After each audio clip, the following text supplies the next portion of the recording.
Looks This like conference will now be recorded. it looks like your meeting minutes are still up on the screen. Is that correct? Oh, perfect. I see more faces. Hey, good morning, everybody. Thank you so much for joining. Thanks, Lakonai, for inviting me to do this. I'm excited. How I think what we'll do is let's start with. I appreciate you having your cameras on as well. We're going to do some clap along, finger play games, and I feel it's fun to watch people do it back with me. It makes it feel like we're in a program as opposed to me talking into a screen. So thank you for that. I think we'll get out of the business meeting mode and into the workshop mode by starting with a song. By the way, if this is your first virtual meeting with a banjo, welcome to my world. We're going to make this time fly by, I promise. But I was thinking about starting with a song called Hands Are for Clapping, which some of you might know from using it in story time. I hope so. But here's the thing, it is impossible for me to clap my hands and strum my banjo at the same time. So I invited a friend of mine who plays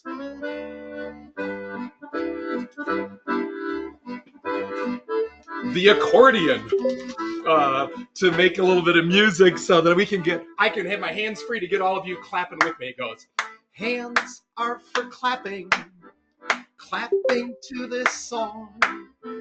Hands are for clapping. Let's all clap along. I appreciate you clapping along. It gets us in the spirit here. And I love this one because it doesn't move along too fast from verse to verse. So right now the toddlers are just kind of catching up. Toes are for tapping, tapping to this song. Toes are for tapping. Let's all tap along. Tap your toes. Oh, you can't see my feet. I'll use this. But you can tap your right toe, your left toe. You can do both feet at the same time. Here's another one. Knees are for slapping, slapping to this song. Knees are for slapping. Let's all slap along. This is my favorite verse because the toddlers, every now and then you'll find one of them standing up and they really get into it. They make the music, feel the music right on their lap. Here's another one. Fingers are for snapping, snapping to this song. Fingers are for snapping. Let's all snap along. All right, I can see you doing it this way, but of course, you know, in your story time, you're going to have little ones doing this, which is sweet. It's another way of making the music. All right, one more. Teeth are for brushing, brushing to this song. Teeth are for brushing. Let's all brush along with the sound.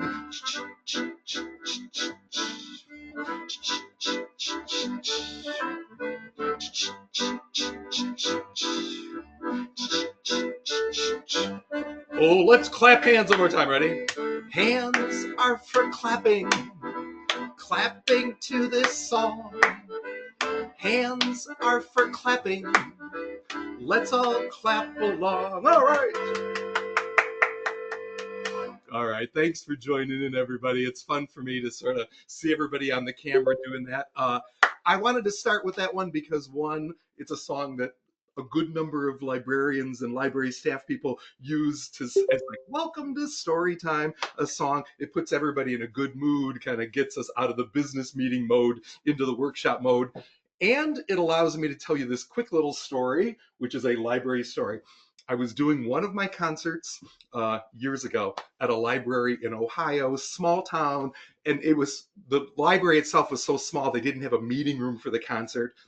Like, we're just in the library itself, and everything was on wheels. So we scooched back the furniture, made some space, and I set up my little microphone system, started to do my setup for the concert, and people were starting to gather. So I put on my pre-concert music, which happens to start with the song we were just playing. So this music is playing, and I'm walking up and down the bookshelves, with my banjo. and I'm walking this way. Coming towards me is this mom with a little baby, and I'm walking towards her. She's walking towards me. She looks at me. She hears the music. Let's all clap. She goes, "Are you the hands are for clapping guy?" And I said, "Well," and I made kind of a funny face. I said, "Well, I'm Jim. That's my song. So I guess yes, I'm the hands are for clapping guy." She goes, "Oh, my baby and I. That is our favorite song." So of course you can imagine I got this big smile. I said, "Oh, you're kidding me?" And she goes, "No, we learned it at library story time." She was like, "I mean, I'm not kidding. We sing it every day." And of course I got a bigger smile and I said, "Oh my gosh, that makes me so happy. Thank you." Then she got this kind of odd look on her face. And I'm going to preface this by saying this is years ago, before streaming or anything like this with music. And so she got this odd look on her face. She goes, uh, uh, I've never bought like a CD or anything. We just sing the song. I hope that's okay." And I said, "Wait a second. You got my song in your head and you're singing it with your baby?" And she said, "Yeah." She was, "We sing it every day." I said, "Well, that makes me that makes me even happier. My song is in your head." And she goes, "Oh yeah, we make up our own verses. Diapers are changing." So I think about that song honestly all the time. Whenever I think about that story whenever I'm singing that song, because you'll hear in a few moments about me.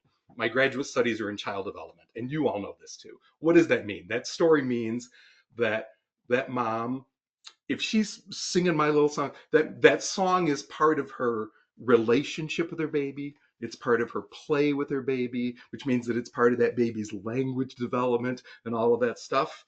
And for me, it's my song. So, I mean, honestly, that for me is the biggest thrill. For me, the biggest thrill of my work is, and you'll hear why in a few moments, the biggest thrill of my work is when people use my song purposefully, whether it's that mom playing it with her baby or people like you that are using my songs in story times, in programming, teachers using it in classrooms, right, with purpose. So it's why I love, frankly, doing these workshops, is sharing that. Uh, and I will say that that little segment there that we just did, it exemplifies the kind of the two elements of this little workshop today. Uh, on the practical side, I'm going to share song after song, musical game after musical game that you can hopefully utilize in storytime programming. And it makes me happy when you do and if you do. So that's one thing. The second part of this workshop, actually, before we get to the second part of this workshop, I'm going to share my screen and actually I'm going to ask you a question and you can add it into your, let's see here, and you can sort of answer this in your chat. Um, I would love to know how people access music these days, right? Because again, part of this workshop is I want to share songs. In the Google Drive, I know that there's handouts for the lyrics to my very simple singable songs. So that's one way that people can share music. But before I share this, I will say this. I've been doing this a long time. Uh, I started, I used to make LP records before they were retro and fun and the novelties. So I used to have LP records that, by the way, libraries would have in circulation. Cassette tapes. People still use CDs these days and they're reliable. You know, there's that. But now I'm going to move to this. I'm going to share my screen and give you a couple of images here.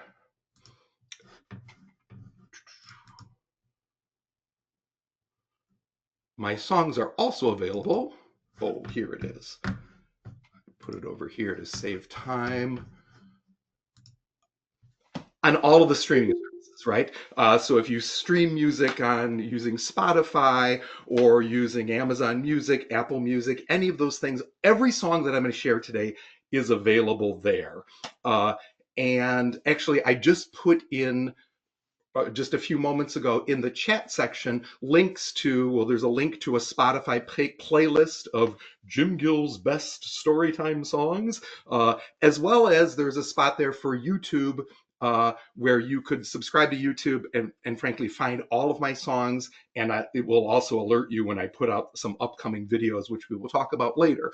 But I would love to know right now, later on in the workshop, I want to talk about some of the challenges that frankly all of this technology in terms of accessing music. So I'd love to know how people access music for story time. Because sometimes what happens is when you move from something like CDs, oh, nobody uses CDs anymore, we stream, there's just barriers so that it becomes harder and harder to use music. And my goal is I want you to sing my songs. I want you to play my games. So if you don't mind typing in how you use music, how you access the music, that would be kind of fun. And I know that Lauren and the other volunteers there are going to kind of tabulate that and say, Jim, so it seems like this percentage of the people get their music this way. And we can have maybe a little discussion later on. All right. So one element of this workshop is practical, right? I'm hoping that people can use my music. The other element is, well, this workshop is called Music Play is Learning Play. So we're going to stop and frankly, this is why I get excited about my work. This is what keeps me excited about it, right? We're going to stop and talk about what we help young children learn through this kind of play, music play. We're going to focus a little bit on obviously literacy development. We'll talk a little bit about helping children develop abilities for school readiness. We're going to talk about strategies for promoting inclusion of kids with special needs and frankly all different abilities and backgrounds. For a library workshop like this, I also like to pay special attention to the use of music as transitions, right? I'm aware of how, if you use music, how you utilize it, right? Use it to get everybody's focus, to get everybody's excitement, and then they're all focused in, and then let me tell you a story. You pick up the important part, right? So I want to focus on giving you some strategies about using music as transitions in that way. I also want to spend a few moments later on talking about strategies to promote family and caregiver engagement, right? Getting those in that photo there, look at how those grown-ups are joining in. That's what we want, right? All right. I think all of my songs and all of these kinds of strategies are going to make more sense if I just take a few moments and tell you how I got started doing this. I'll keep this brief, but I promise everything is going to make more sense if I do. So when I was 20 years old, I looked like this. I was asked to I've been working with kids. I grew up in Rockford, and I know people here are from all over the region. So I grew up in Rockford. As a teenager in Rockford, I worked for this wonderful arts program for kids with special needs. And all throughout my high school years, and because of that, when I moved to Chicago for college, this really wonderful agency, which was a library, it was a toy lending library, was one of their services, called Lekotech, Swedish for play library. It was this therapeutic play program. They were just starting out and they said, hey, we know about this program you worked for. We know you're moving to Chicago. Would you come and do weekly little play groups for us on Saturday mornings for our families with kids with special needs? And I said, yes. So every Saturday morning, we would gather 20, 25 families. There would be children with special needs, moms and dads, brothers and sisters, grandmas and grandpas. We'd sit on the floor, you can kind of see there in the back, in a circle, and we would play. I don't have a lot of photos of this because it was 40 years ago and we didn't have cell phones with cameras and all those things, but I've got a few little things here. This is hard to see. It's a little shaving brush, and it was kind of this little sensory game. We'd go fast and slow there. We got another one here. We had a lot of kids with some very severe delays, lots of kids in wheelchairs. We would oftentimes take them out and kind of swing them around on a blanket and play these blanket games and maybe sing a song. We did it. Here's an important slide. These were not music groups. These were developmental play groups that had these broader goals that the staff was teaching me about because I was young. But we did do lots of music, and we sang songs like I still do today. We would and the finger plays, which I'm going to share some today as well. And we would use other people's recorded music on my big, can you see it there, 1980s boombox. All right, perfect. I will say for within a year of doing these playgroups, I also got a call from a speech and language therapy clinic, which was out in Elmhurst, that said, hey, we've heard about your playgroups. Maybe you could come do playgroups for our caseload on Sunday afternoons. So I did. I said yes. So every Sunday afternoon, I started doing playgroups for these kids, which were primarily kids on the autism spectrum. It wasn't long before. So again, I'm in college at the time studying elementary education. It wasn't long before I started getting calls from childcare programs and preschools that would say, hey, maybe this is First United Nursery School. Maybe you could come every Thursday morning and do a little playgroup for us. And I said, yes. In between my college classes, I would go do these. Okay, on and on and on. I did these kinds of playgroups, various family support centers, therapy centers, and then school-based programs or care centers over a span of 20 years. These were weekly playgroups that I did with the same groups of kids or kids and families week after week after week, like your story times, with the same groups of families for 20 years, these various sites. Along the way, I went to graduate school and studied. I went to Erickson Institute here in Chicago.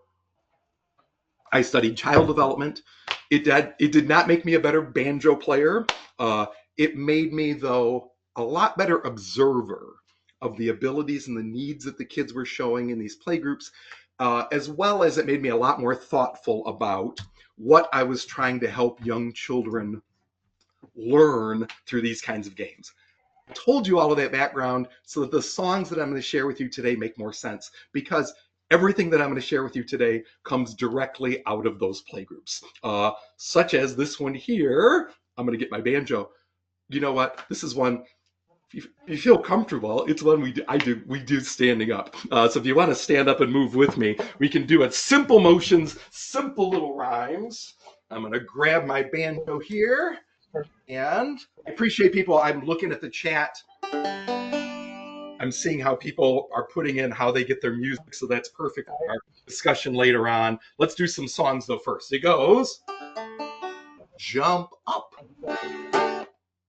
turn around, clap your hands, stamp the ground. Once again, ready? Jump up, turn around, clap your hands, stamp the ground. All right, now listen closely. I'm going to add to the game. Let's play it again, but this time try to say it as you play and stretch your arms up high. Stretch your arms up, we'll try those same moves. Jump up, turn around, clap your hands, stamp the ground. Once again, ready? Jump up, turn around, clap your hands, stamp the ground. Right, you can put your arms down. I'm going to make it even trickier. Let me suggest that this time you might say it as you play it with your eyes closed tight. You got to close your eyes. You can say it with me. It makes it easier. Jump up, turn around. Be careful. Clap your hands. Stamp the ground. Once again. Jump up, eyes closed. Turn around. Clap your hands. Stamp the ground. Or you can open up your eyes. The last one is the trickiest. Get ready, my friends, to take a deep breath, because I challenge you to play it as you hold your breath. You have to say the rhymes in your mind. Ready? Big breath.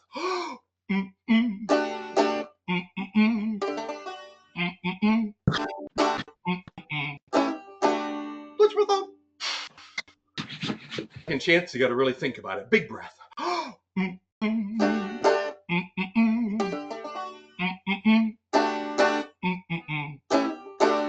Let's breath out. Awesome. awesome. Have a seat. That's perfect. Thanks for playing along. Again, I love having the cameras on to see people moving and smiling along. So I have to say, I wanted to start with that one because pretty much every time, I know I have visited a number of your libraries over the years for my little concerts. If so, you have seen me sing that song because every time I have a group of young children in front of me, I pretty much end up singing that song at some point because it works. Uh, and I'm going to cut to the chase. One of the reasons that well, I think the major reason why it works, and this comes directly out of my play groups, is this feature here.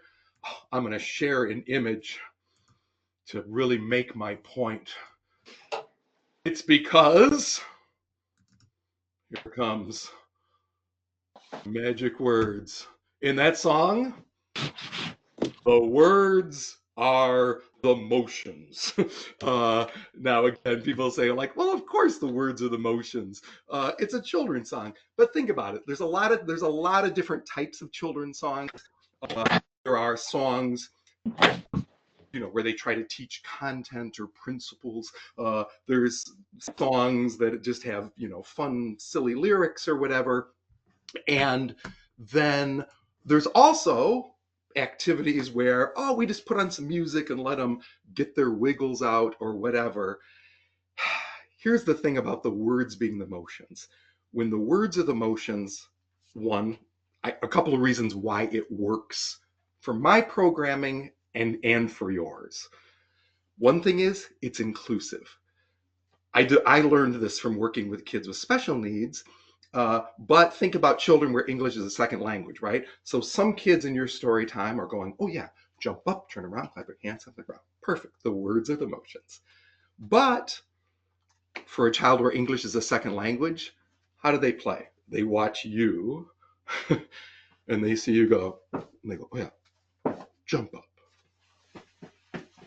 turn around, clap your hands. Stay there. They can watch you do the motion for context and then tag the language onto it, right? So it ends up working for everybody. There's a lot of support that's built right into it. I'm looking at,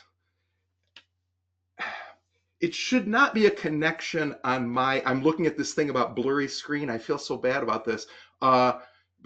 Did that change from, I'm going to ask Lauren this, did it change from this morning? It did change from this morning. You're blurry when you're moving around, but when you're sharing your screen, you're not. Okay, perfect. Well, I'm plugged directly into the router, so I'm not even using the Wi-Fi. So I'm using the Ethernet cable. So I've got the best connection I can have. I apologize for that. We have IT looking into it, so. Okay, perfect. Sorry about that for everyone's sake, but we did our best to test it earlier, so I apologize if I'm blurry because you're really missing, well, you're missing my great looks. I'm 60 years old, and it's just amazing how I've kept my youth. Although I was at a school earlier this week. This is odd. I was at a school earlier this week, and somebody said, I saw you 30 years ago at a conference. And I said, like, oh, that's like so great. And she goes, boy, have you changed. Who says that? Okay. So the words of the motions makes it inclusive. Oh, so Laura, is there anything I can do on my end? Let me know. So the words of the motions makes it inclusive. Good morning. How are you? Everybody. Good. And the other thing about the words being the motions, is that and a librarian sort of pointed me this out. I was doing a library conference like this in Utah years ago, and somebody said, you know what I love about this for story time is when the words are the motions, the words matter. So children are listening, jump up, turn around. She goes, so many times we do music as like an extra, like, oh yeah, now we do the music to get them moving a little bit, and then we do the important stuff, which is the stories. And she said, what I love about your songs, and this would be a good example, she goes, is that the words matter. So it's not separate from our mission of story time. So it's when kids are going, oh, jump up, turn around, they're listening for the words, they are moving, And then when they sit down, they're ready for a story. They've already been listening. It's not like, now it's time to listen. So does that make sense? So the words of the motion works in every level. Now, I do have to take one quick little aside and say, I wish that I could say when I was 20 years old and I started doing this, that this was the vision that I had. No, this took a while to figure out, like, oh, this is what works. And this, I'm going to tell you one quick little story that I think sets up exactly how this kind of thing developed. So I mentioned that I was doing my play groups, and I was at this site for a good 8 or 9 years doing play groups on Sunday afternoons at the speech and language therapy clinic in Elmhurst for kids on the autism, families with children on the autism spectrum. And early on, I'm in my 20s, right? So I'm kind of, and frankly, I'm in college thinking about, like, in my classes, like, what am I going to do this Sunday? Because it was my own thing. So I'm so excited. I had this great idea. I went to the music store. I got a bunch of shakers. And then I had that big boom box that I told you. I loaded it with a cassette tape with this song. And I put all the shakers in a basket. I showed up at the play group. This is going to be so great. And gave everybody the shakers. We're going to have a big dance party. It got about this far into the song, and all the kids in the room went, ah!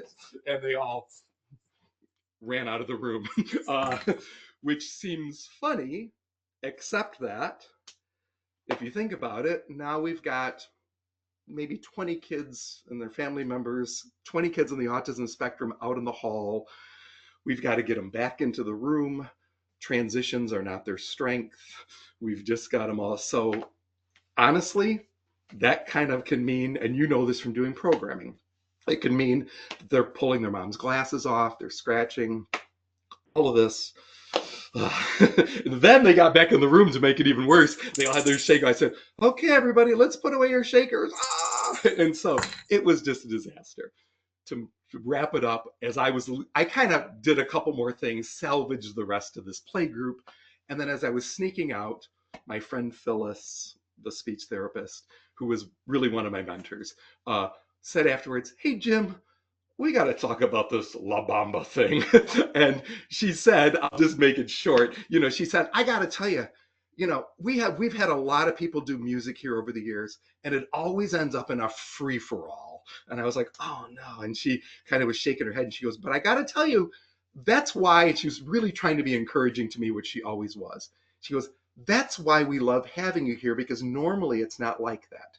She goes, but I got to tell you, when you do something like that, and here's the important part, the message that she said, maybe some kids can get all excited like that and recover and just put the shaker down. She goes, but when you do something like that, that's so open-ended and stuff, she goes, it doesn't give our kids a chance. It really stuck with me. It's like, and I scored, probably hung my head, and she said, but that's why we bring you here. Normally, it's not like that. Normally, they're listening. Jump up, turn around, clap your hand. She goes, or, as she pointed out, if the children themselves aren't listening, the caring adult that's there with them has got something to guide them. Jump up, turn around, clap your hands, right? She goes, so there's a structure to it that really works so well for her kids, but truthfully, it works for everybody. So I bring all of that because you're going to notice in the songs that I'm going to share with you today, over and over and over again, the words are the motions. Let's do another one right now. It's one you can do just sitting down. It's called Hammer and Saw. If you aren't familiar with this one, you're going to love it in story times. You can make all of the motions just using your hands. I'm going to get my little cues here. You're going to make the motion for a hammer. Perfect. Then you're going to make the motion for a saw. And then rub your two palms together for sandpaper. Wait. There it is. All right, just listen for the sounds. Let's do it. Ready? So get ready with that hammer first and listen for the sound. Hammer, hammer, hammer, saw, hammer, hammer, hammer,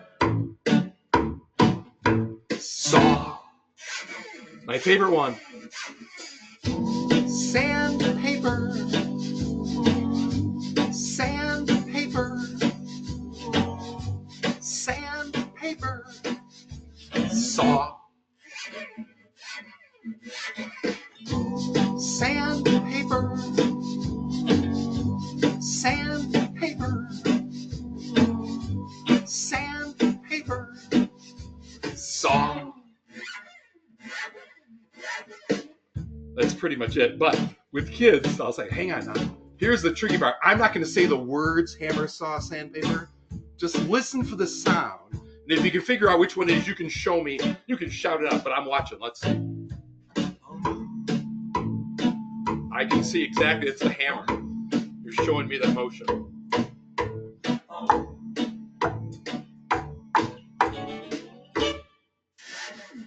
It's the saw! It's the saw! The kids get all excited about the saw. I don't know why. Hammer.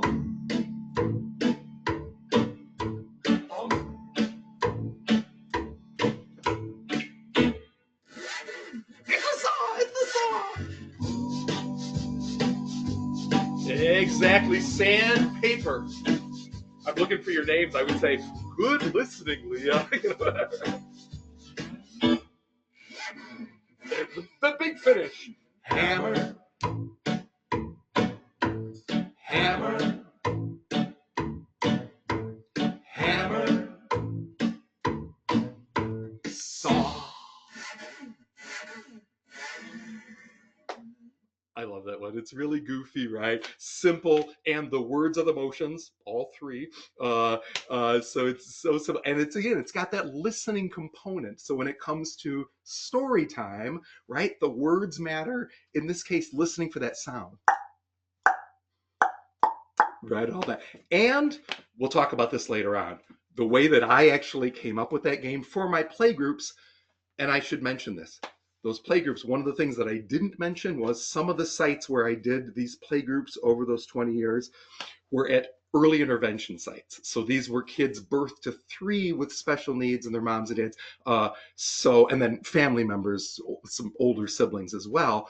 But the primary children were children, infants, toddlers, which I know in story time is that's a big group for a lot of you in doing it. So what do we want? We want opportunities for those grown-ups to put the little ones on their lap, play it hand over hand, that kind of engagement. That's why I made up the game. It was kind of perfect little motions to play hand over hand. That's what I came up with first, and then made up the game out of that. All right, so lots of my songs, the words are the motions. If anybody has questions while we're doing this, Lauren may have mentioned this earlier, you are welcome to type it into the side. Sometimes I don't see them over there. And if it's something that seems really relevant to the workshop itself, then Lauren is happy to sort of step in and say, hey, Jim, there's a question. So feel free to do that. I glance over there occasionally, but mostly I try to watch all of you and keep on track here. Does that make sense? So feel free to do that. And if not, we'll also have some time later on to do some questions, hopefully. So lots of my songs, the words are the motions. Another feature of lots of my songs, and these I think are especially useful in storytime programming, are the games. Actually, let me just play a little audio from one that if you were familiar, I never assume that people are familiar with my songs. I mean, I know that if I visited your library in the past that you are, but some people use my music in their story times. I love that. And a lot of times I'm introducing myself to people, so I never assume. But if you were familiar with any of my songs, this would probably be the one you were familiar with. It is my, oh, come on, let me find it here. I'm going to play a little bit of it here. My silly dance contest. Now this is called the Silly Dance Contest, where the silliest dancer is always the best. You just dance, dance, dance as silly as you please, and when the music stops, then you freeze. Dance any way you want to, dance any way you please, dance any way you want to, but stop when I say freeze. Silly. So it's a freeze game. Stop and go. I see some of you dancing along. Either it's so simple that you picked it up right away, or you already knew it. It is simple, right? So many of my game. So simple. What does it help? And then I'll get back to the game itself and some of the features of it.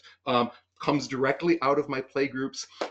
What does it help young children develop? It's this, oh, I see somebody there. It's a crowd pleaser, body control. Exactly. Control, self-control, self-regulation. I know that for many of you, when it comes to story times, you want to be able to say, hey, this matters. Is it fun? Yeah, but it's a lot more than just fun. Your career is not unlike mine. It's actually one of the things that my mentor Phyllis told me in my 20s that was so encouraging to me. She said, Jim, these games that you make up, they're fun, but they're a lot more than just fun. And that has been my whole career, right? Because what do they know? Child development research, when I go to graduate school and I find out a better indicator of school success, long-term school success, more important than children being able to recite their ABCs, their 1, 2, 3s, the days of the week.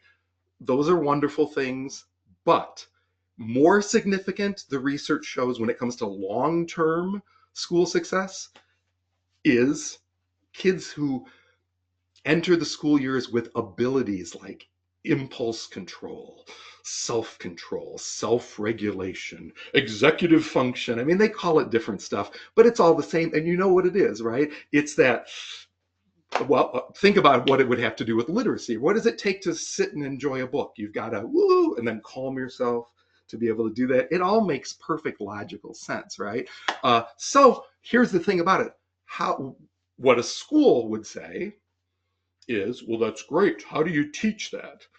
And you can't teach it. Children have to develop it. They develop it through play, not just my music play in general. I think one of the things that I went in those play groups more and more towards music, in those developmental play groups, I kept using more and more music because it was a great way to exercise and to sort of observe what children develop through play in a one short little activity. So the silly dance contest is perfect. Now, there's a lot of freeze games. And actually on that boombox that I showed you earlier, I used to play other musicians' children's freeze games. But you've heard about the populations that I was working with. I made a few adaptations that made it better for everyone. One adaptation was I shortened up the time before it gets to the freeze. The ones that I used to use on the recorded version went on and on and on before the freeze. And the children in my playgroup, by the time it got to the freeze,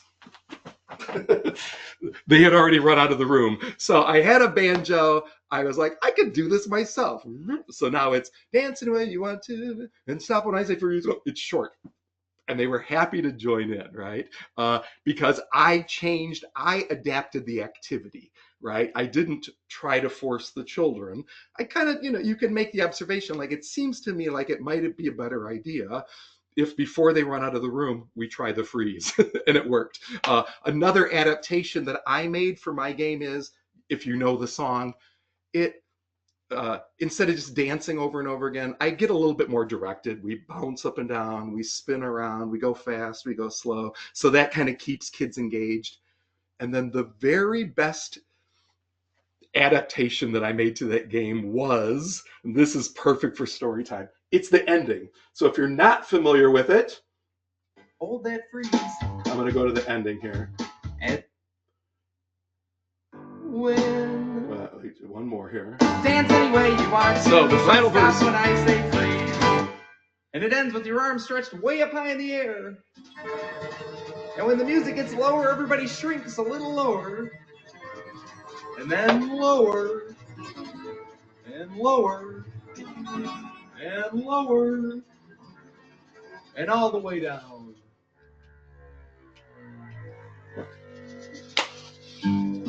I'm glad for the people that know it. That makes me happy, right? That was the best. That was the best adaptation of all, right? Because now everyone, I gave you some hints about my play group earlier, and you know this from story time if you utilize it. All of that energy that in my group they were going to use to run out of the room. Now they take all that energy, they look at me like, what do we do now? And that's perfect because you can pick up a book. It's a perfect moment, right? It's a good transition. So it just does. And I think one of the things, again, in building on this, I'm going to just share a few more photos here. One of the things that, let me find it here. Oh yeah, here we go.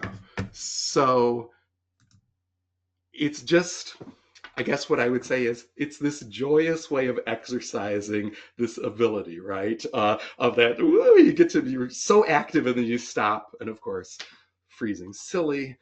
Lots of opportunities, again, for family members to get involved, right? So babies, when we're doing it, they're whipping them up and down. That's not a baby, but I think there's a diaper in there. So there's that. Again, super fun. Everybody's enjoying it. This is from a school I visited just recently where everybody's doing the silly dance contest. So I think one of the things for me is, everybody's got a smile while they're doing it. Is it fun? Yes, but it's more than just fun. So song after song after song of mine over the years, I worked on. This became another feature of my songs, words or motions, and I have lots of songs that develop this stop and go, fast and slow, self-regulation, self-control. Let me do another one here that I think not as many people are familiar with. So this will be it's called Have You Seen the Trampoline? There's 3 parts to the song. The first part is, well, for young children, the hard part because it's the slow part. And on the slow part, what you do is you look around for that trampoline. You hear the music go real slow.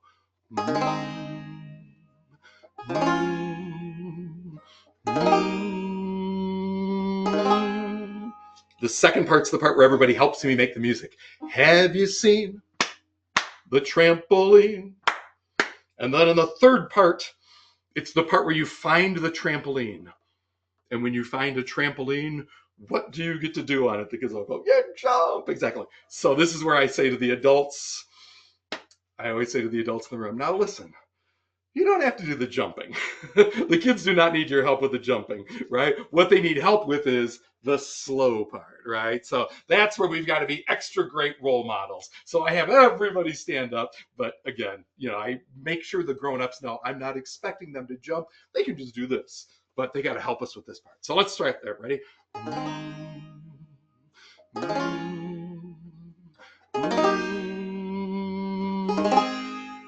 Have you seen the trampoline? Please look around. Look what we found. We found a trampoline. And you can jump on it. Look around. Where did it go? Have you seen the trampoline? Please look some more. It's on the floor. A trampoline floor that you can jump on.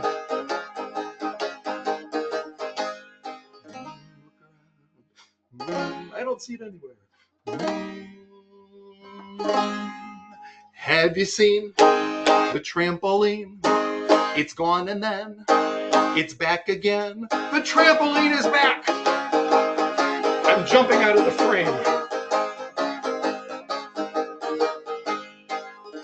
One last time. Where did it go? Have you seen the trampoline? It's hard to lose. It's in our shoes. We got trampoline shoes. I gotta get a pair.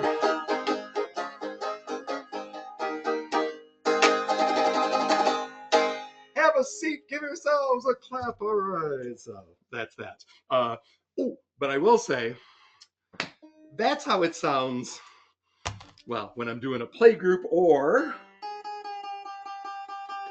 I've been featuring this. I've been visiting schools a lot, early childhood centers in the last couple weeks, and over again, I've been doing that song for that reason, right? Stop, go, fast, slow, that self-control kind of thing there. And that's how it sounds with my banjo. And when everybody's playing it, it's fine. The way that you would use it, if you don't have a banjo, and it's fun if you get one, but is accessing it this way. So let me just play a tiny bit so you can, it's called Have You Seen the Trampoline? I'm gonna play a tiny bit of it here so you can sort of hear what I do. If my recordings sounded the way I play my banjo, none of you would be using my recordings in your story time. Let's face it, right? I strum a few chords in the banjo, but what I did years ago was, I'm a jazz fan myself. All of those CDs back there are all jazz CDs. So there's a great recording studio in Evanston where a gentleman named Steve Rashid, who is a good friend of mine now, records jazz with a band that he works with often. He records a lot of people, but the band, core members of the band that he often works with, when I was, in my late 20s, I said, hey, I like jazz and I do these, and I brought him the songs and he's like, yeah, we could swing these. So I used this same group of musicians and we've augmented it with more and more women and men over the years. But I show them a game the way I showed it to you, and then they come up with something like this. So it's the same game, but it sounds better. Have you seen the trampoline? Please look around. Look what we found. And then my accordion player, so it's bouncy, right? So the toddlers are bouncing. And then look around. And actually, in this case, it was the band members' idea to end it the same way, because they would occasionally, years ago, come with me to concerts, which doesn't happen so much anymore, but they would come with me to concerts and they loved watching how everybody played along. And they said, what about that? Shouldn't we put on a Jim Gill ending? And I said, I have no idea what you're talking about. And they said, like in the silly dance contest. I said, well, I don't really have like the words. And they said, we don't need words, because you don't with music. So they put this ending on. It's just perfect. The trampoline, it's hard to lose. It's in our shoes. So one last bouncing. And it's the same ending.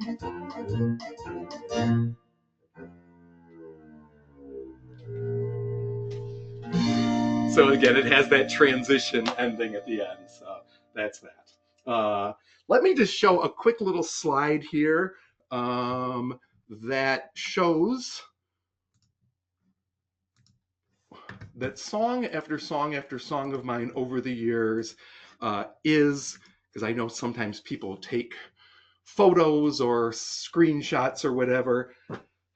This became, again, one of my things that I enjoyed the most about the work, especially in these play groups, was coming up with songs that were successful, of course, where the words were the motions, and lots of songs where they have this self-control, self-regulation kind of feature to them. So Spin Again, where we spin and stop, bouncing, hopping, and jumping, is all of those three. Swing Your Partner, that's one that I use more for like kindergarten age group, a little bit older, because it's a stop and go square dancey kind of game.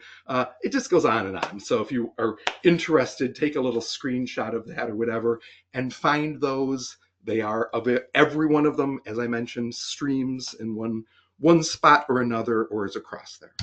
All right, so we talked about the words being the motions. We talked about, let's do one more of these self-control, I have to hint at this one, because if you're not familiar with, I have a whole bunch of them written down that I wanted to get in, but we're not going to get it all in. So I love the song Can't Wait to Celebrate, because it's a sitting down one. It's got hand clapping, foot stamping, Knees slapping. You do all of those on the loud parts. On the quiet parts, you stop and wait. See how quiet we can get it. Like a freeze. Oh, and I see somebody requested jumping and counting. That's it. We'll hint at that one next too. But let's get a little bit of this. Can't wait to celebrate, because a lot of people also use this one. Makes me happy as like a welcome to story time kind of thing. So we'll get everybody clapping, but when the music stops, let's see how quiet we can get, like a freeze. So it's a sing down freeze game. We clap our hands when we get together, clap our hands to celebrate, clap our hands when we get together. My friends and I can hardly wait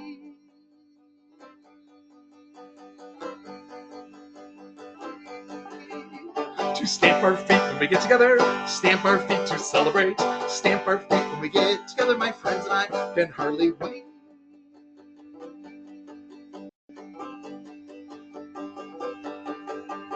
to slap our knees when we get together, slap our knees to celebrate, slap our knees when we get together. My friends and I can hardly wait.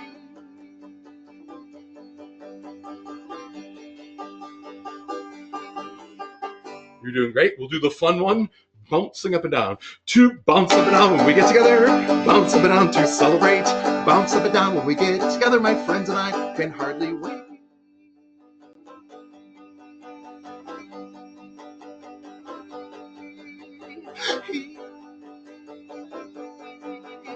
To clap our hands and we get together. Clap our hands to celebrate. Clap our hands and we get together. My friends and I can hardly wait.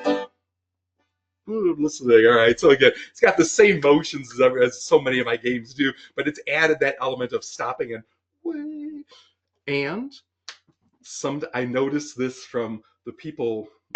Again, my games, we'll get to that in a few moments, are meant for children and adults to play together, right? So when they do play together, I notice that the support that the adults are helping the little ones that are having a hard time waiting. And sometimes they'll even add the sign in sign language. The sign for wait is wait. So clap our hands can hardly wait. You could almost see the children go like, oh yeah, wait, wait, wait. So all of these little layers of support, which is built into the family engagement component that we'll talk about coming up. Since people mentioned jumping and counting, I'm going to play it, I think, on this instead of on my banjo because it'll make more sense. I don't think anybody needs a demonstration, but if you aren't familiar with jumping and counting, I have to say it is probably my favorite of these self-regulation games that came out of my playgroups because it just worked so well. On the fast part, everybody gets to jump up and down. And again, I always tell the grown-ups, now grown-ups, you don't have to jump. But when the music stops, we all stop and count. 1, 2, 3. Then we jump some more, right? So again, I always tell the grown-ups, grown-ups, you don't have to jump. You can just do this. But help us with the counting. That's what makes it a dramatic waiting game. Let me find it here. I was going to already have it queued up. Oh, I hit the wrong playlist. One moment. Jumping and counting. I mean, the words are the motions. It just fits everything that I've already talked about. As soon as this comes out, they're jumping. Jump, jump, jump, jump, jumping higher we, but we'll stop jumping while we count to 3. 1, 2, 3. Jump, jump, jump, jump, jumping even more, but we'll stop jumping while we count to 4. All the way to 4. Count with her. 1, 2, 3, 4. and it goes on and on all the way up to 10, right? And it ends with a transition, and you can jump right back down into your seats. So again, it has that transition built in. So I think for a story time, for me in my play groups, what that meant was there's a transition. Running out of the room after all of that excitement. But in a story time, what it means is, boom, they sit down and you can go, perfect. let me tell you a story, right? So it kind of works in that way. That's fun. Thanks for your comments. I'm taking a little peek, and I'm glad that people are familiar with that game. It truly is one of my favorites. All right. Words, emotions, self-regulation, self-control. Another type of game that I really like to make sure that we have time to feature are finger plays, right? Everyone's favorite. And in my play groups, I mentioned that I did, well, years ago, all the classic finger plays, Easy, Easy, Spy. I never made it my own for many, many years because I kept thinking, how do you improve on the classics? There's no humble way for me to say this. Once I started making up my own finger plays, I've really improved the finger play genre. So with let's start with this one here. That is, I'm being silly, of course. I like my games, but I like to elevate. I love what I do, and I love what you do. I love sitting on the floor working with young children and families. It is not the most respected work in this country, as you know. So I sort of love elevating myself. Like, I'm the best finger play creator that there is, And my neighbors here in Oak Park go like, what do you do? Like, I work in tech and you're a finger play creator. But here's a good example of one where I've really elevated the genre. A simple little finger play set to a very impressive score. Beethoven. Let me teach you the game. Take your hands like this. Curl your fingers into a fist. The time has come. Show me your thumb. Next thing to do. Pointers out too. Middles extend as they unbend. Ring fingers next. Flex them outstretched. No time to wait. Pinkies out straight. Here are the plans. Please clap those hands. Perfect. That's the game, right? Well, we'll talk about that in a second. Let's do it first with the orchestra. It's the Lanconi Symphony Orchestra.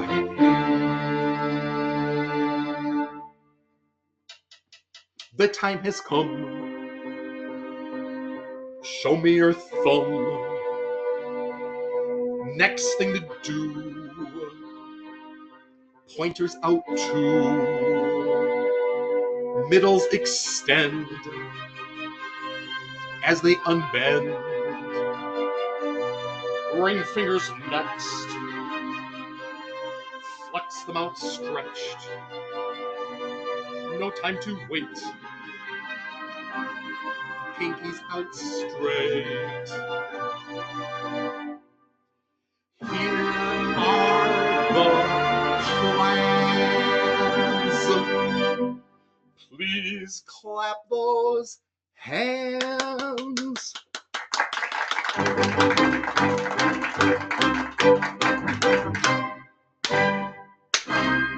Bravo! All right, so I love it. All right, here's a few reasons why I like it. First of all, we all know the beauty of finger plays in general in programming, right? Which I'll hint at. But a couple of things about that one in particular. One, everybody knows the melody, or the musicians have told me that's not a melody, Jim. That's a motif. Do do do do do do do do. We've all got it, right? So because you've all got that, and the words are in the handouts that are in that Google Drive out there for Lanconi for this workshop. You could do it in programming this afternoon, right? The words are right there. You all know the melody. The time has come. Show me your thumb. Next thing to do. Pointers out too, right? And you all know this. When you sing a song like that, you're slowing down the language, right? So kids become a little bit more aware when we talk about things like phonological awareness, right? Because what do? We kind of emphasize, we go, the time has come, show me your thumb, and kids are going, thumb, if it's preschoolers, right? We do all of these little hints and cues. we can do that if we sing it, right? And so I love songs that are set to these familiar melodies because you can go back and sing it for free, right? So there's that. So that's one thing I like. The other thing that I love about finger plays, oh yes, and it is called Beethoven's Five Finger Play. I'm peeking over and seeing in the chat there. Thanks for somebody pointing that out. The other thing about finger plays that I especially like, and after these finger plays, we're going to have a short little discussion about this, is the level of engagement that we get from grown-ups. Wait a second, did I do it? Yes. Let me find it right here. I've got some great images. I mean, if you see that in this little thing, obviously I'm singing it like an early childhood center, and there are staff people as well as family members mixed in among the kids. But look at, you can see all the grown-ups are engaged, and that's one of the beauties of finger plays. The grown-ups get engaged. They're happy to play along with a finger play like this. And because they're providing, well, people call it modeling. It helps with the focus, right? Everybody's focused on the same activity. So they're doing that. We've also got the opportunity in the same game. You can see some kids are sitting on laps for some of the littler ones or kids that might need it. So they're doing hand over hand play in that sort of way. Everybody is supporting the children to be successful no matter where the child is at, right in that little picture. I love it. Same thing here, right? Grown-ups are, look at that. These are all family members just happy to be engaged playing a game like that, right? That's what we want in story time in general, is that lots of opportunities, as I mentioned, for this hand over hand kind of play. So you put a little one in your lap and you're doing that. This is a game coming up that I'll play called Two for Tea. But again, everybody's doing it with a smile or actually a smile, but they're also working hard. So that's the other thing about it. The fine motor skills for a game like that one coming up and some of the thought, they really are, it's work. You got to think about it, right? And then this I'm going to talk about later. Well, I'll talk about it now. One of the things that I love about finger plays too, as a transition in story time, is look at how everybody's focus is on, in this case, me, but it would be you. If you are leading a finger play, everybody's eyes are up there on you as you lead it. So I'm going to stop my share and get rid of that. So now you've led the game, if it's Beethoven or whatever it is, right? And now, hey, let me tell you a story. Everybody's eyes are on you. So finger plays are a great, again, transition to get everybody focused, because the grown-ups are helping to do the focus because they're happy to play along. So that's that. Let's do a couple more finger plays, and then we're going to talk about a little bit of this family engagement, and I'll kind of look over at some of the things there, at some of your comments there as well, and we can kind of base it off of that. But let's do a couple more finger plays that I want to get in. I saw somebody mention this one already. It's a tricky one, but you can handle it. Take both hands like this. Put them both behind your back. Now bring out your fingers one at a time, right with the music. And this one, it's no Beethoven. These are my jazz players at their best. It's called One from the Left. So we're going to start with One from the Left. One from the left and one from the right. Met in the middle and danced all night. They made up a dance called the whoop-de-doo. Like whoop-de-doo. Then they waved goodbye and walked away. Those two. Now it's two from the left. Two from the left and two from the right. Met in the middle and danced all night. They made up a dance called Snips Galore. Snipping scissors. Then they waved goodbye and walked away. Those four.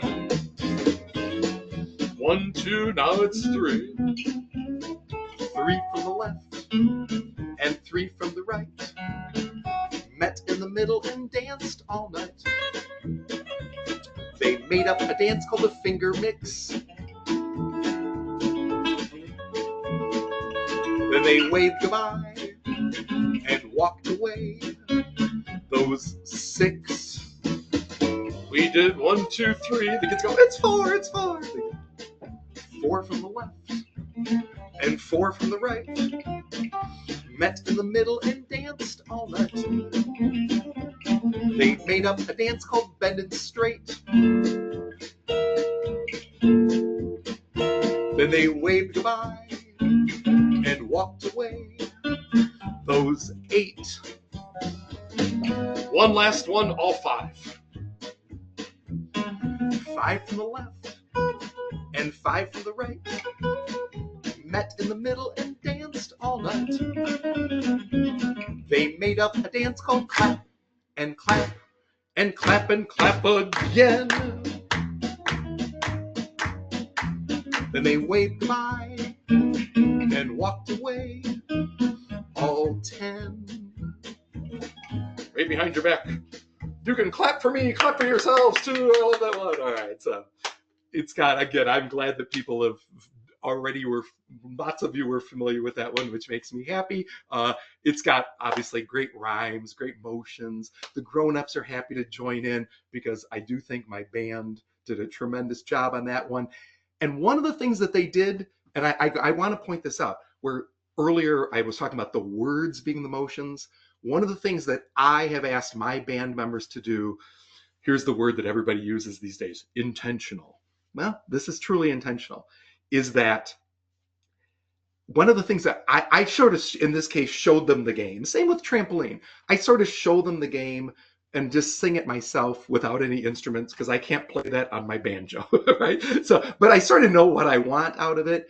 And then I ask them to illustrate the game, right? So you can hear, they made up a dance called the whoop-de-doo. The guitar's going whoop-de-doo, whoop-de-doo, whoop-de-doo, right? So the music matters, right? So this is not, there's a lot of people that do children's music, and I will tell you this, all of them are better musicians than I am.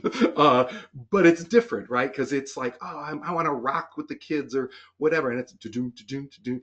And it's fine, right? Except for when it comes to what do we want? If we want children to be developing, if we want it to be more than just fun, right? Developing that listening when kids are listening, like, and moving, whoop-de-doo, whoop-de-doo, or wave goodbye, walked away, do, do, do, do, do, right? They're moving to the music. That means what? As a pre-literacy skill, they're listening for the sounds and regulating their movement based on the sounds. That's the kind of deep listening that kids need to be able to do before they can do things like listen for rhymes, right? Right. So a lot of times schools are thinking about phonological awareness. But as you all know, it starts earlier than that. And it starts with this kind of focused play that people have been doing for a long time. I didn't make this up, right? But I do feel like I'm paying closer attention to it again. Let's do one more finger play, and then we're going to talk a little bit about that. But I want to get this one in because it's one you can sing again. It's tricky. Take 2 fingers in this hand, put the other hand in front of you like a straight line. Take the hand with the 2 fingers, put it on top of the other hand to make a letter, which is the letter T. All right, so hold it right there. We'll do this one. I love this game.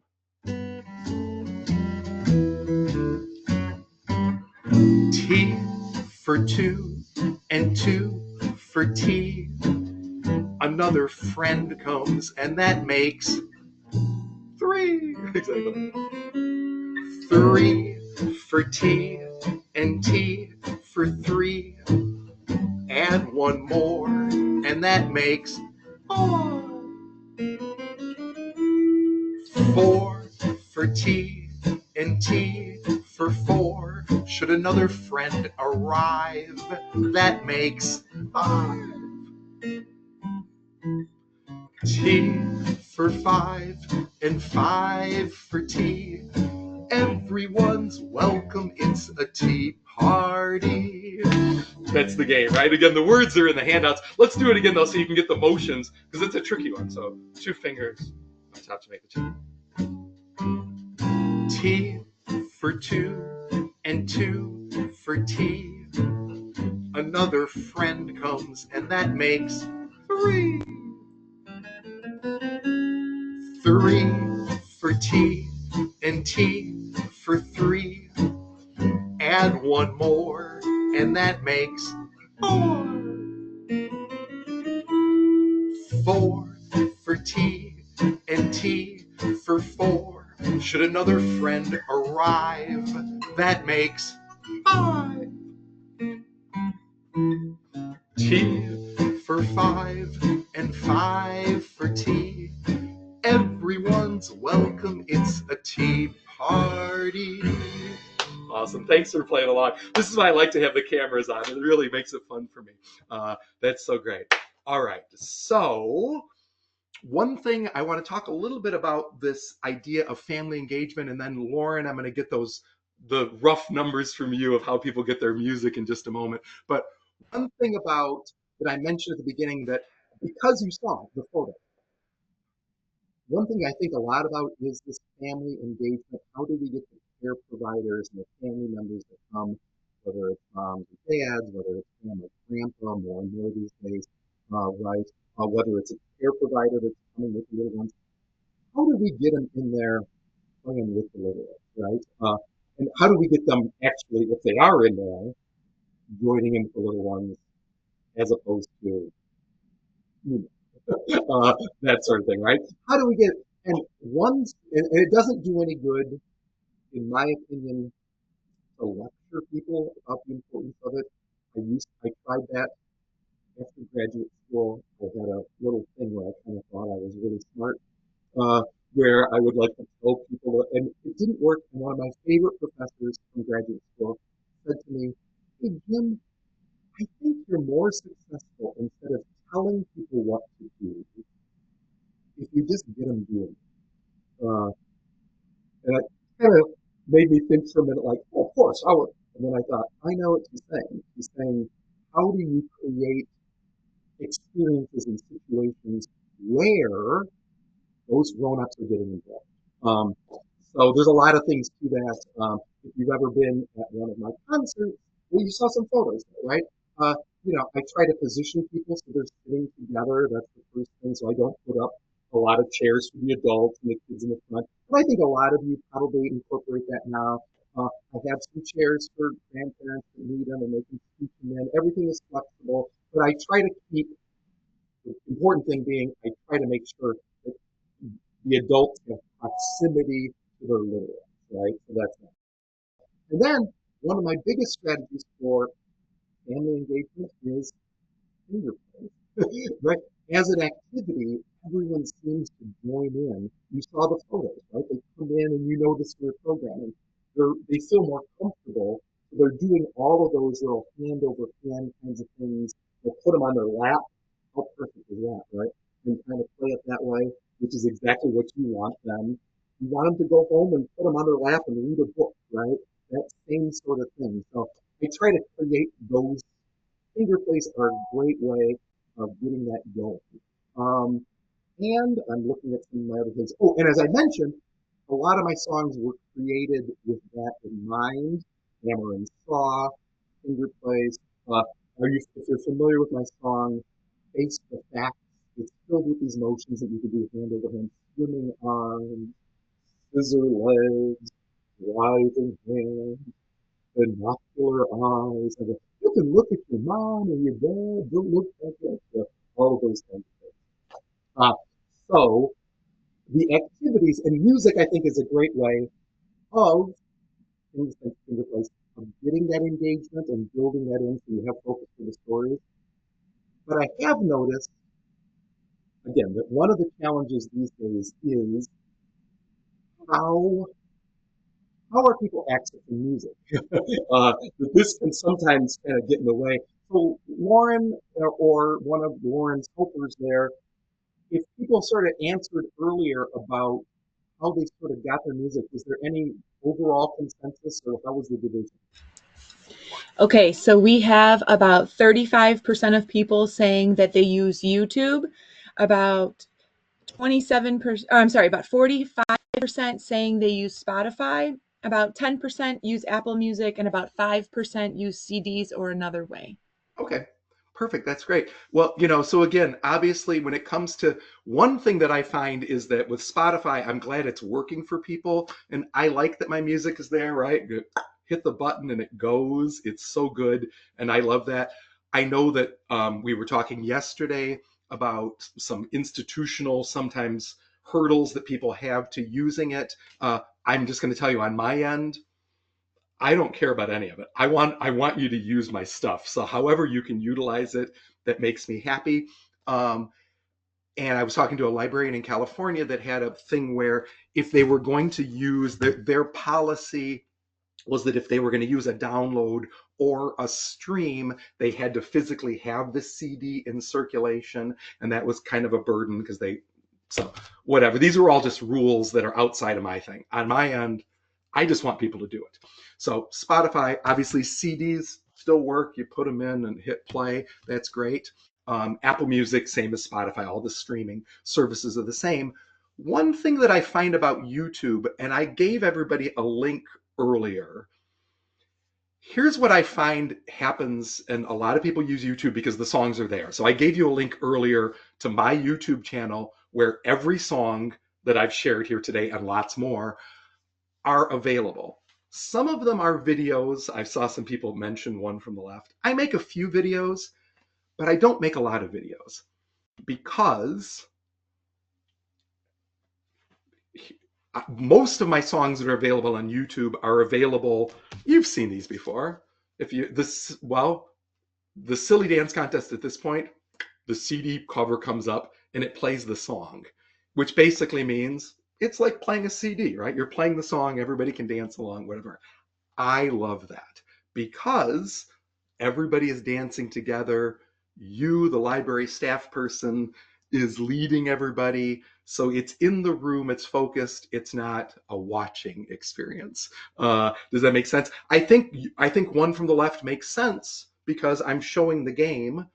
My hope is always after you learn the game, you don't really need the video anymore because what starts to happen, and this is what happens with the adults that are in your room. They go like, oh, watch the man, watch Laurie Berkner, whatever. It means that they don't really have to dance along as much. They don't have to do it. If any of you have visited early childhood classrooms these days, there's big screens in every room. And the way that circle time is done in classrooms now is because YouTube it's there. What it's meant is that teachers oftentimes just type in, they're sort of like, remember MTV back in the day, VJs? It's like they're VJs. They kind of show a video and the kids all do the dancing and they're not in. And the problem with that being, we've removed ourselves, right? So the adults have removed themselves from doing that hand over hand play, that engagement. And we have removed, and in the teacher's case, they've removed themselves from doing that as well and being engaged and observing all of it because it's just, you're putting on a video and the kids are having fun and watching. Not that they're not joining in, but they're not joining in that same way of that focused listening. Does this make sense to you? And the reason why I bring it up is it's not, again, I like that things are available on YouTube, but what I don't want is for the platform to affect how we carry out our programming without us really thinking about it, right? I think there's times to put on a video to kind of show everybody the game. In my opinion, what I would do afterwards is like, hey, let's do that again without it. And then play the game without the video so that everybody's joining. You learned it from that, right? So it's not just a watching experience. If you were to subscribe to my YouTube channel, I put it up earlier. One of the things that I'm going to be coming out with in the next couple of weeks, we just have to tinker with them a little bit, are videos, a series of 3 to begin with, videos, the silly dance contest, jumping and counting, and hammer and saw, actually we did today, where I introduce the song, me, hey, this is a song called Hammer and Saw. I kind of show the motion and then I say, you don't need me anymore Just listen to the words, listen to the music, and have fun dancing silly and freezing even sillier. You are the action in jumping and counting. And then I go away, or, the silly dance contest, and I go away. There's nothing there's the words on the screen, silly dance contest. But the song plays so that you play it.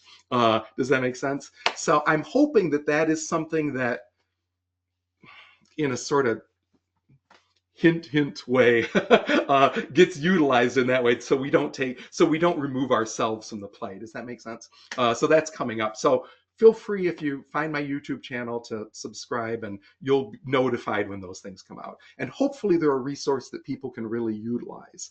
I love that. All right, we have enough time. I want to get this in, and then thank you. I appreciate your comments on that. I want to wrap things up with, so apart from doing the songs, which I could see that a number of you, I'm also the author of a couple of different musical books, and I want to wrap this up with a little sing-along of one of my books that comes directly out of those play groups. You find it right here. I'm going to get to my share,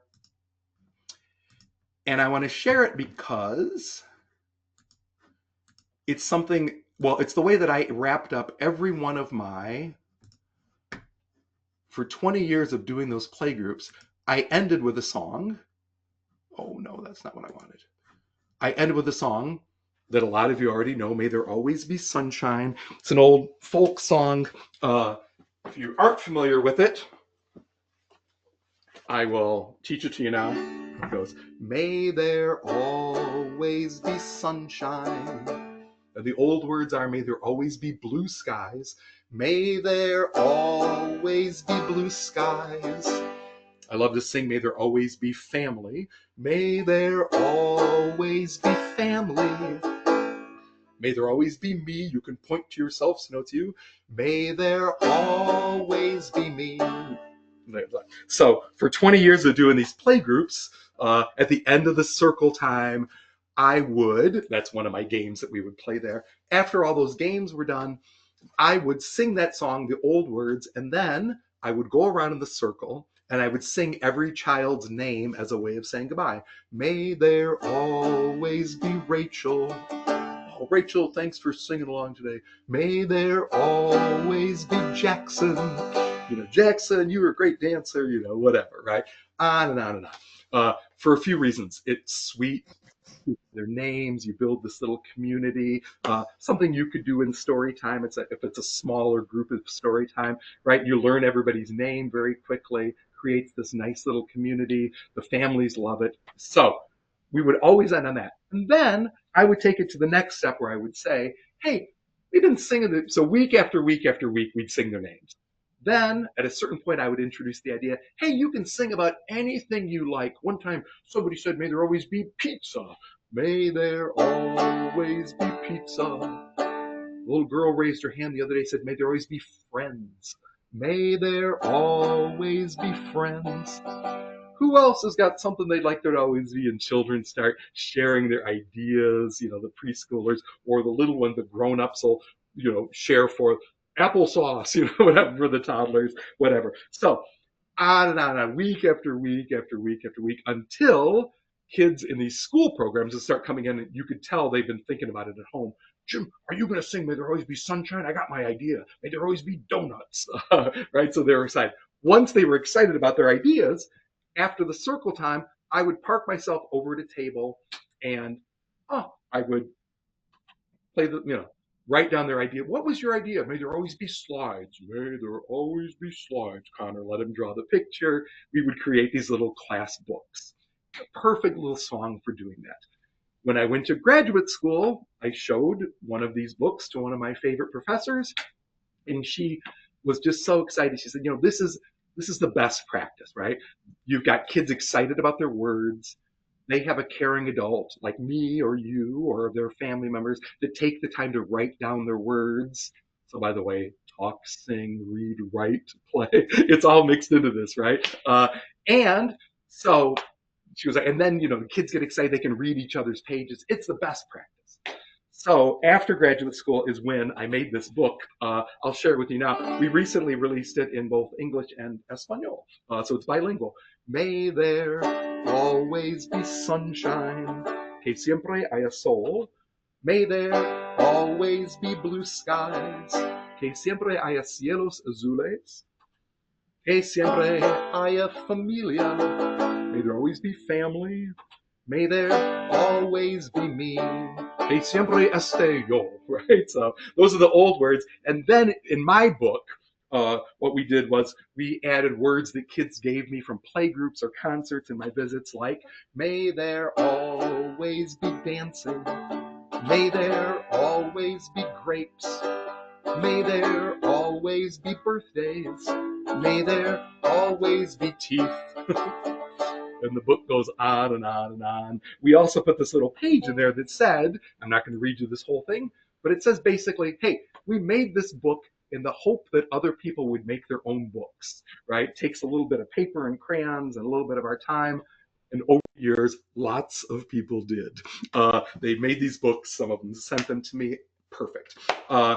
And as much as I will say that I love having my book in libraries, it might be in one of your libraries, which makes me happy, that project there of people making books like this turns out to be my favorite.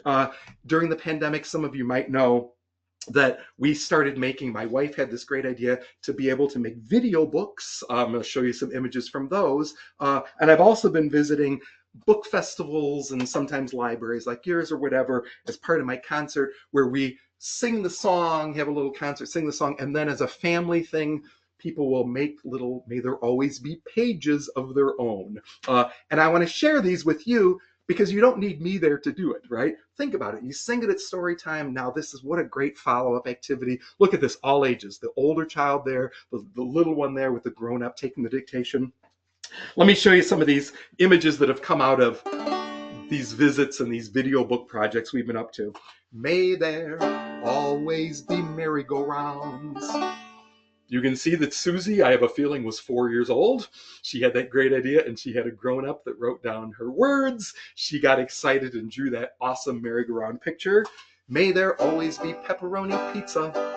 May there always be snowmen. May there always be tree planting workers. And one of my favorites, right? Kids are so weird. It's just awesome, right? And the grown-up wrote down his words. Silas, he's 3 years old. He excitedly drew that picture. May there always be sewing machines. May there always be trains. May there always be John Deere tractors. May there always be rain. May there always be palettas. Popsicles, right? Which is why well, I've got some coming up here in Espanol. It gave me the idea of like, hey, this is a great song to sing in every language. So when we were reprinting the book, we did it as a bilingual book. Que siempre haya arcoiris. May there always be rainbows. Que siempre haya escuela. May there always be school. Que siempre haya una casa con un sol. May there always be a house with a sun. All right, we'll keep singing. May there always be ABCs. May there always be Legos. May there always be roller coasters. May there always be everything bagels. May there always be water slides. May there always be fish sticks. May there always be fireworks. May there always be parks. May there always be robots. May there always be snow. May there always be baby sisters. May there always be dinosaurs. I think coming up more and more of these are the older kids writing down the words. Up to this point, it's been adults that have been taking dictation from the little ones for the most part. But now the kids, as they get older, can do the writings independently. May there always be chocolate. May there always be gymnastics. May there always be Cheez-Its, yes. May there always be best friends. May there always be pencils. May there always be polar bears. May there always be grandparents. May there always be dogs. Sometimes the older kids add extra words. I'll read to you dramatically what he wrote. Like trained wolves, dogs, though they are playful and sweet, dogs reach for the stars and run with wind. But if you give them a treat or two, they may make a happy ow. May there always be sushi. May there always be nature. May there always be parties. May there always be ice cream. Just a couple more. May there always be books. May there always be libraries. May there always be a world to love. And one more. May there always be a reason to smile. I mean, how sweet is that, right? So it's a folk song. You can get everybody singing it, right? Kids adding their own words. And then there's this follow-up activity that can come out of it, which I love to share because, again, I don't have to be involved in this. Again, sometimes as a follow-up to my visits, I'm doing a number of book festivals coming up in the next couple of months where afterwards we gather. I mean, look at, you've got little moms and their little ones, right, doing hand over hand, taking the dictation. So they're writing down, obviously, what is your favorite? Oh, may there always be rainbows. She loves rainbows, right? Early literacy, right? Setting up tables, simple paper, crayons, markers. Everybody's creating these pages together with a simple little prompt. May there always be. And you'll notice that the words are being there. So it's not a worksheet that gets prepared where the kids fill in the blank. Look at the engagement that you get from this activity, right? With everybody there all together. The older kids are happy to do it as well as the little ones. And it ends up, look at how you can display it. You can make books like I did years ago in preschools, but you can also display it. This might have been from I think this is from a library as well. They put up a little, these are definitely library shots where they made a gallery on the walls of all of the images that kids had created. This is a library in Murray, Kentucky, where they framed the pages that we did in a video book for them, but they framed these images, and these are the permanent decorations in their library, which is a great honor for me. There's that, and oh yeah, here's like a little sunshine project there as well. What I love about it is, again, in sort of what I've been up to here, when you put together what's in their hearts, may there always be tree planting workers. May there always be, may there always be love, whatever. May there always be my baby sister with the work that they're doing in their heads, right? Which varies from the hand over hand work to the older kids doing it. When you put together what's in their hearts with the work in their head, we make connections that last a lifetime. And what I love about libraries is your mission is flexible to include everyone, to include families in that learning experience thing. Thank you for the work you do. And thank you for, if you're using my music, including me in it. That makes me so happy. Somebody just wrote here, by the way, so I'm going to turn it back over. I know I went exactly up to the last moment. We did. I'm in no rush. If people want to do some chatting or whatever here, I can answer some questions. I'm happy to do that. But Lauren, I also don't want to keep you or anybody else. So I'm going to turn it back over to you, and then I'm happy to answer that. Does anybody have any questions for Jim? Somebody just wrote something about sheet music. It says, on the topic of access, have the chords or sheet music to your songs ever been publicly available? So if anyone who was musically inclined could play it in story times. Yeah. So here's the thing. I strum 3 chords pretty much on my banjo. G, D, C. Oh, sometimes I throw in an F. So every song, if you listen and if you play, like it's very common for people to play ukulele, awesome, in story time, right? If you do and you kind of listen to my songs, you go, I bet I could play that song using 2 or 3 chords that I play, and you can, because I do. But I don't have them available. There's so few people. One, I couldn't do it myself, writing it out. And number two, there's so few people that actually play instruments that it doesn't, for me to hire somebody to do that would be just, it wouldn't be, I'd never make my money back.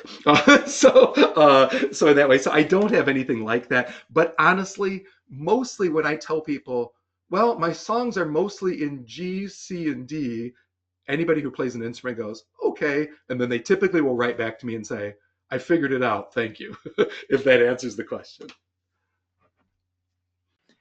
uh, was it the speech? It was not the speech clinic at Elmhurst College, but it was the Center for Speech and Language Disorders, I believe on Spring Road, if I'm correct on that, in Elmhurst that I worked at for years.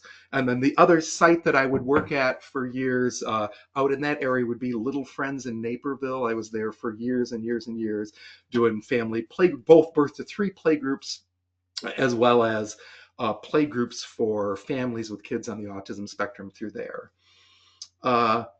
Do you ever encounter parents that are too engaged, pushy?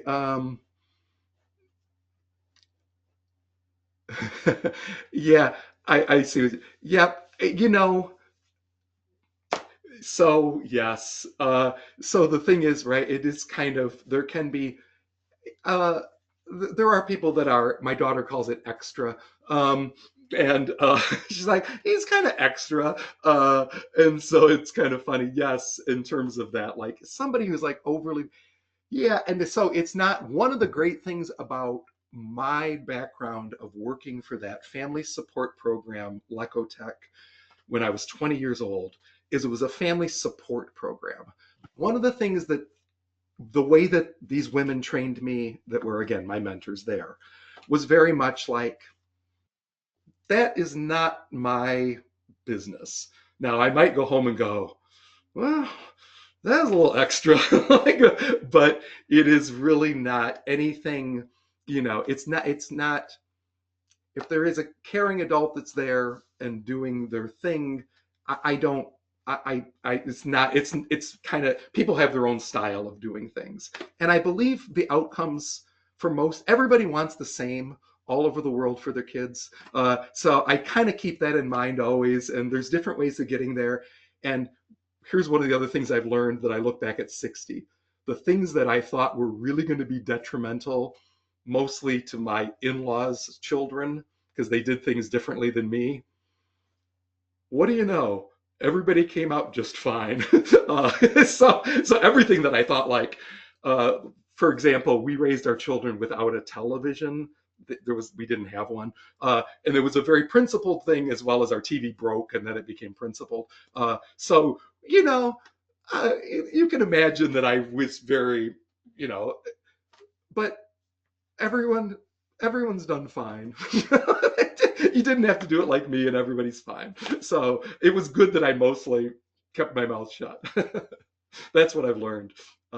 That's perfect. What about disengaged? Well, I kind of talked about that. Somebody just wrote, like, what do you do with disengaged caregivers with very distracted children that are running all over the place? I mean, I try to set up an environment in a way that keeps them together. I try to do activities that will engage them, and that they mostly will. Again, finger plays, games like that. I certainly, say, like, everybody stand up. And you've sort of already heard how I say things like, grown-ups, you don't have to do the jumping, but make sure you do that counting. 1, 2, because that really helps them. So I kind of do those kinds of things. And for the most part, it works. One of the other things that I've really learned is that there's always going to be somebody that's not connecting in that way. And I have learned sometimes that might be a child with a special need. So I'm quick to not leap to a judgment. Number two, and everybody doesn't interact. And what I've mostly learned to do is, if 95% of the people are joining in, I have learned to pay attention to the 95%. The 5%, it can ruin your day if you focus on the one. When you focus on the one that isn't doing it, and you know it can become a focus, right? We know that it happens.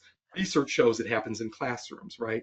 Teachers to see that one child over and over and over again.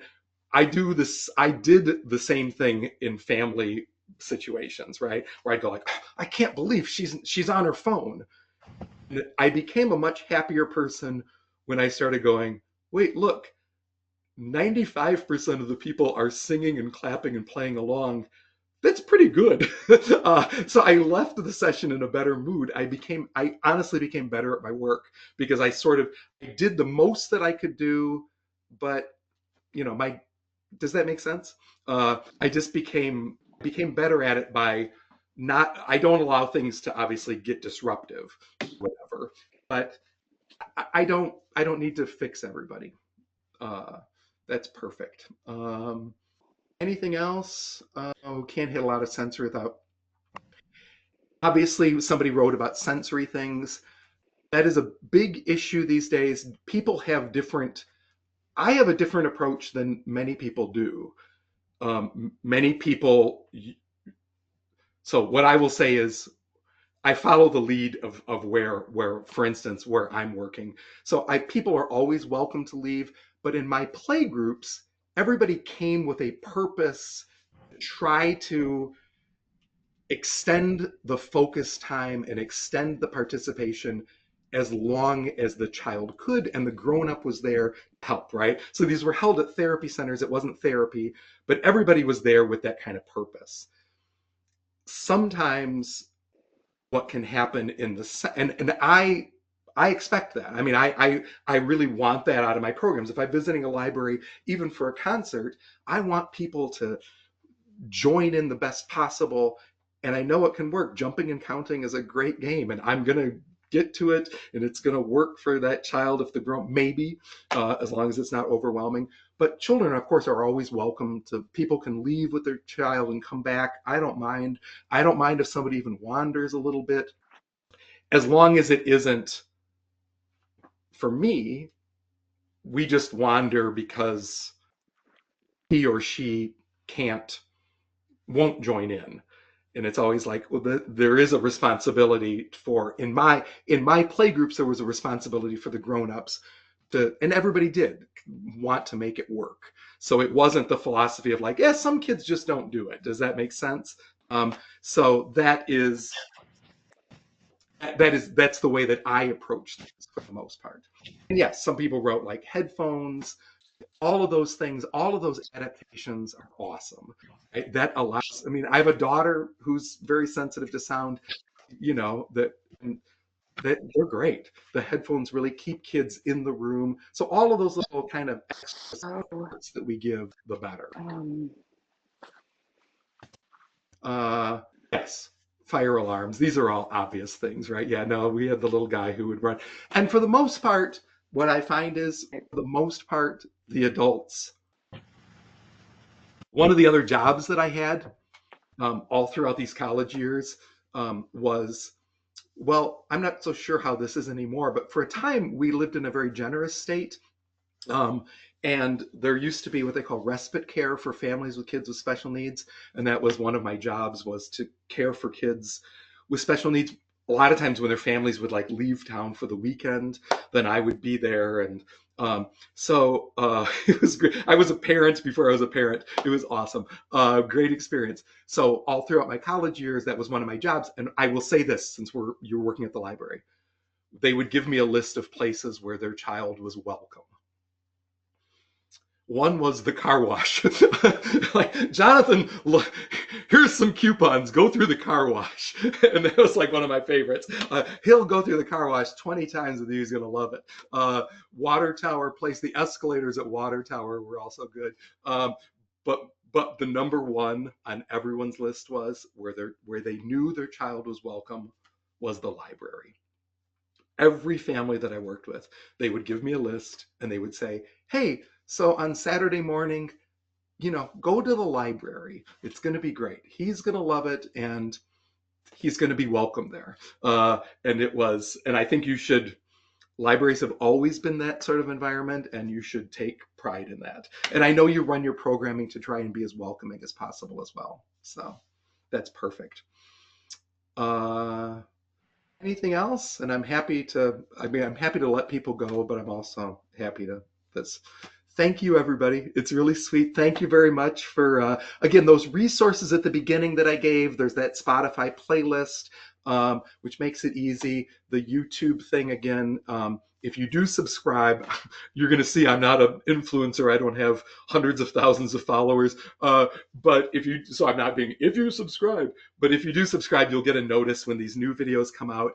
And send me feedback if you want. I'm always kind of curious about how they're going to, I think that lots of people aren't going to necessarily embrace them because I don't do the actions.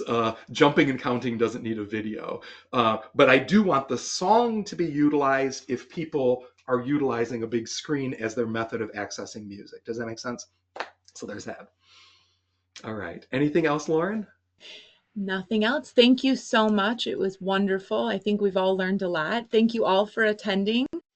You will be receiving a survey in your email that you use to sign up for Eventbrite, as well as the link to this event will come out sometime next week once we get it all uploaded and then re-uploaded to our YouTube page for Lacona Youth Services. Thank you all so much. And thank you so much, Jim. We enjoyed it. Oh, thanks. I really appreciate the opportunity to meet with everybody. Thanks, everybody. That was really fun. Thanks for joining in. Thank you. Have a good day, everyone.